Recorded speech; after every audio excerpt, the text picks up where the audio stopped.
Sa panahon ng tag-ulan, lalong-lalo na sa gabi, kailangan manatiling mainit ang kapaligiran sa loob ng kulungan ng mga kambing. Ito ay sa pamamagitan ng paggawa namin ng goat heater na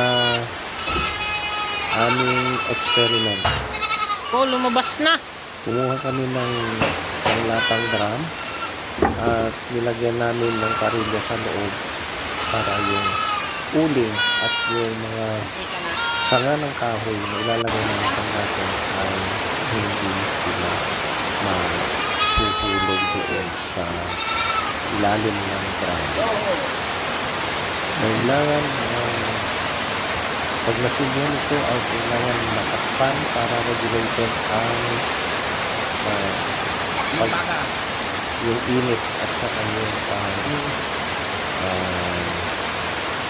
pagkasunog ng kahoy at yung ubin. At naging successful. Kaya kung maginaw ang kapaligiran ng iyong kambing, ay gawin mo ito. Yung pag hindi sila ginawin.